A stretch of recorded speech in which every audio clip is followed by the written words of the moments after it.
Welcome to Shrink, a psych view on the films with Dr. Colleen Mullen and Courtney Calkins, bringing lessons learned from the big screen into our own lives. Shrink uses the movies to examine psychology and relationships, and we apply the concepts to all of our lives. We don't do film reviews. We just use the content of the films to talk about psychology as well as the human condition. So if you haven't heard all of the Shrink shows, keep listening and learn what this show is all about.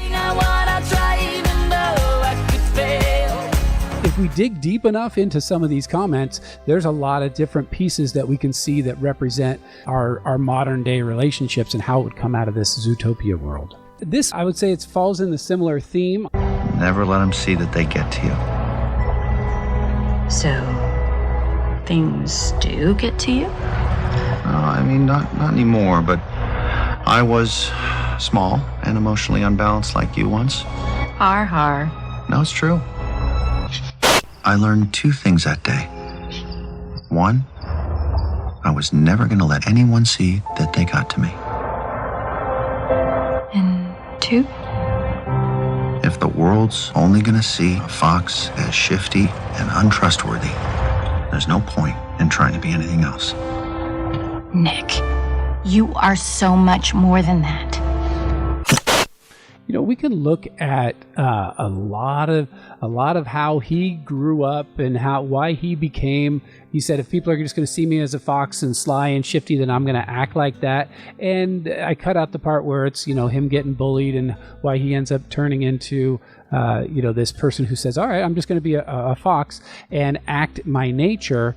But to me, it all boils down to, and I don't think of this in a social way, I think of it as an interpersonal way, is do we think that people are basically good or basically not good? Not bad, but just not good. And I've always thought that people are basically not good. I think it's natural to take what you want, and if you think, you look at Kohlberg's stages of moral development, one of the first ones is, I'm not going to do that bad thing because I'm afraid of getting caught.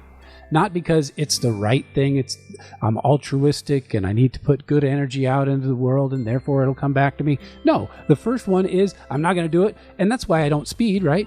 Even if I think that there's an open road and I can be safe, well, I'm not going to speed because I don't want to get caught and I don't want to suffer the punishment, not because it's unsafe for the world or whatever. I'm afraid of getting that big fine and my insurance going up. So I don't think that people are basically good. I think we have to try to be good. I think it's an effort. And, if you look at kindergarten, right? Whether the things I learned in kindergarten are to share, it's not natural to share. I'm not big on sharing now, but I've learned to do it because I know that I'll end up feeling better about myself in the end. Well, what's your take on it? Well, that's so interesting. Yeah, that's so interesting. I have such a different perspective on life. Yeah. And I go with, and I think of it as innocent until proven guilty. And I'm more on the side of erring towards giving someone the benefit of the doubt. And I'm probably more like Judy Hopps than in that regard, in that I want to believe everybody's good. I messed up tonight. So we are reviewing the movie Creed today, and it is, like I think you said it in your email, Rocky 15 or whatever it is. It's not an original story, but it's almost like an epic. It's part of our culture. You could play the Rocky song and everybody knows what it is. You talk about the story of Rocky, everybody knows what it is. So there's a lot of universal themes that we're going to encounter through the most recent movie, Creed. Rocky turns into a very wise man when they have this conversation. I know a lot of cops, and they said your friend's locked up. Friends? You're just a trainer to me, right? I'm sorry about what I said to you back at the gym. It was just me talking. I didn't mean it. Look, you need to stay away from me. Listen. Man, don't touch me. Come on, what? Get your hands off me, old man. Get your sick ass out of here. Leave. You ain't talking like you my family. You got my real family killed. I ain't leaving till I tell you what's on my mind. You hate me, that's what it is. Or maybe you're mad with somebody who ain't here, Donnie, who can't defend himself. I understand what you're going through, young man. I swear, I've been there. And I know what it's like to feel abandoned, to be mad at everything. You're a better person now. Forgive him, because there's nothing you can do about it. It's taking a toll on you. You're still caught in the shadow. You gotta move, Donnie. Sleep, man. So Rocky the therapist, I think he was trained in de-escalation training because, Adonis comes at him, gives him both barrels, says, "You're not my family, you're just a trainer to me." And he says, "Get out of here, you sick old man." And Rocky's like, "You know what, I'm actually not going to leave. And I don't think you're mad at me. I think you're mad at your dad." And it's like, wow, I think that maybe we could build like a website of all Rocky quotes. And so you punch in whatever psychological cognitive thing you're going through, and it'll just bring up a quote from Rocky because he's an excellent therapist. My goodness. That's a good one. If you have seen the movie Gone Girl, you've seen Crazy Amy. We break down this film and find the things that we all can learn from the movie, not just how to avoid crazy people. I went with the assumption that Amazing Amy was what she had to live up to, and she took it to a degree that nobody ever dreamed of because she was having her own amazing party in her psychopath world. Okay, so going to how personalities are different, we're going to go into when Nick gets arrested in his first interrogation, how he is different from his wife. You got to the bar around 11 today. Where were you before that, just to cross that off? Well, I was home. I left at 9:30. I got a cup of coffee, newspaper. I went to Sawyer Beach and read the news. Did you visit with anyone there? Well, I kind of go to Sawyer Beach for the solitude. So, your wife has no friends here. Is she kind of standoffish, Ivy League, rubs people the wrong way? She's from New York. She's complicated. She's got very high standards. Type A? Well, that can make you crazy if you're not like that. You seem pretty laid back. Type B. Speaking of which, Amy's blood type. God, I don't know. I have to look it up at the house. You don't know if she has friends, you don't know what she does all day, and you don't know your wife's blood type. Sure, y'all are married.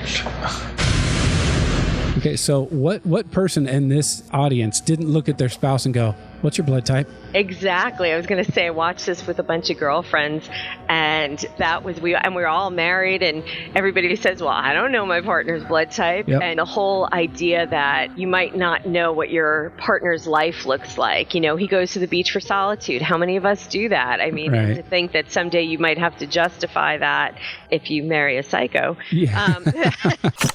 The animated movie Inside Out does a great job at describing our emotional life. And on this episode, we dive deeper into some of the concepts from the film. At one point, Riley has her first day of school in her new school district or new city or new state in San Francisco. And here is Joy conducting all the pieces as she gets ready for her first day of school. Okay, first day of school. Very, very exciting. I was up late last night figuring out a new plan. Here it is. Fear. I need a list of all the possible negative outcomes on the first day at a new school. Way ahead of you there. Does anyone know how to spell meteor? Disgust. Make sure Riley stands out today, but also blends in. When I'm through, Riley will look so good, the other kids will look at their own outfits and barf. Joy. Yes, Joy? You'll be in charge of the console, keeping Riley happy all day long. And may I add, I love your dress. It's adorable. Oh, this old thing? Thank you so much. I love the way it twirls. Train of thought. Right on schedule. Anger. Unload the daydreams. I ordered extra in case things get slow in class. Might come in handy if this new school is full of boring, useless classes, which it probably will be. Oh, sadness. I have a super important job just for you. Really? Mm-hmm. Follow me. What are you doing? And there. Perfect. This is the circle of sadness. Your job is to make sure that all the sadness stays inside of it. So, you want me to just stand here? Hey, it's not my place to tell you how to do your job.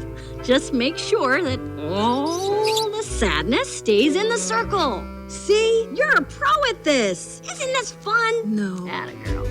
So that's all those parts getting ready for school on the first day, and sadness is the one who Riley, or Joy in this case, pushes out makes stand in her own circle. We have defense mechanisms. We have ways that we orient ourselves, ways that we kind of plan and say, well, what's going to be the worst case scenario? Well, the last thing she wants to do is cry in the middle of class, and because she's scared or sad about being away. And planning to say, well, I'm going to be happy today is one of the ways that we get taught along the way. I think just naturally we get taught like that's what we should do. And so sometimes we feel even worse if sadness creeps up on us. We can't keep our emotions at bay. We can't lock them away in a box. We can we can try, and sometimes we do a good job at managing them, but we can't totally lock them away, as Riley finds out. We examine what it means to have a real relationship and how artificial intelligence will affect human interactions when we discuss the movie Ex Machina and the movie Her. The female AI is Ava is talking to Caleb, our tester of AI, and she talks like this. Do you want to be my friend? Of course. Will it be possible? Why would it not be? Our conversations are one-sided. You ask circumspect questions and study my responses. Yes. You learn about me, and I learn nothing about you. That's not a foundation on which friendships are based. So what, you want me to talk about myself? Yes. Where okay, where do I start? It's your decision. I'm interested to see what you'll choose.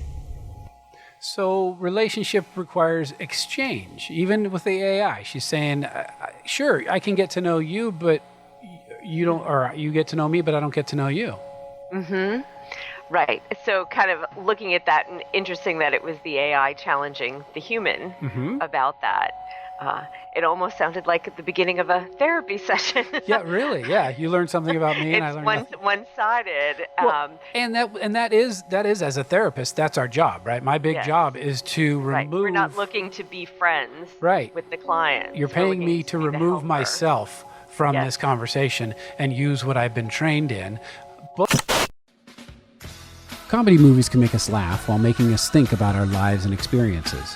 On this episode of Shrink to Shrink, we analyzed Amy Schumer's movie Trainwreck. We discovered that this comedy can teach us a lot about relationships as well as family. Where did she get her values? They lay it out right at the beginning with her dad, and he'll explain that he's going through his divorce right then, and he's explaining to his two daughters, what happened, and he has an interesting way of putting it. Girls, your mother and I are getting divorced. Don't cry. I know you're upset. I know you're confused. I don't know what your mother told you, but let me explain it from my side in terms you can understand. You got your doll, right? You got your doll there.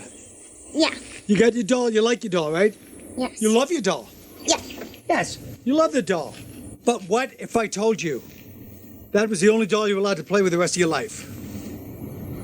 How would you feel? Sad.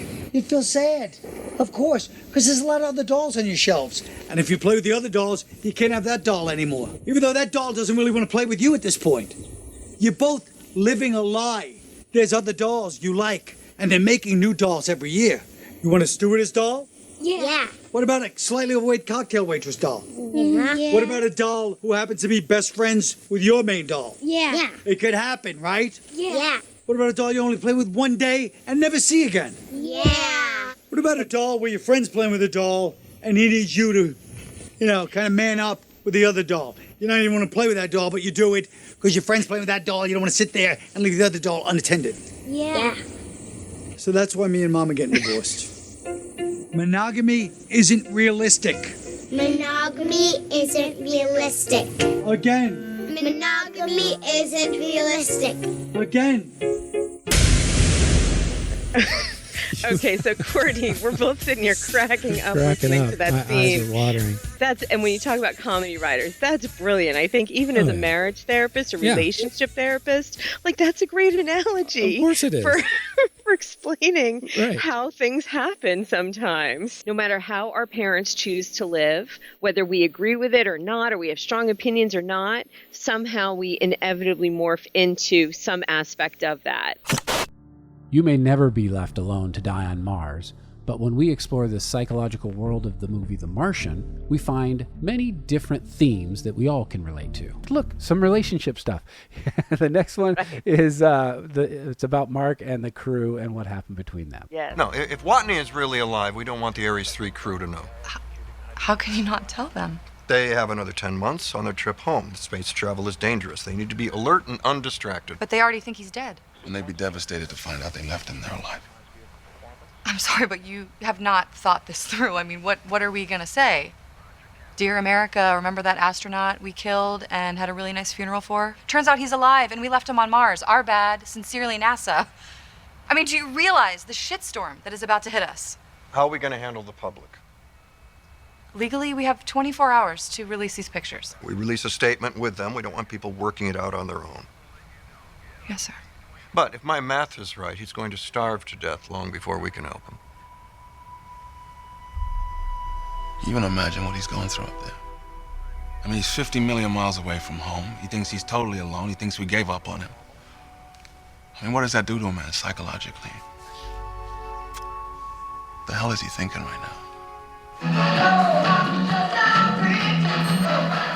I'm definitely gonna die up here if I have to listen to any more god-awful disco music. It all boils down to they feel like for whatever good or noble reasons, they have to keep a secret from the crew. Secrets are tough in any kind of relationship, to have secrets. So do you believe that in relationship you should always have 100% honesty all the time?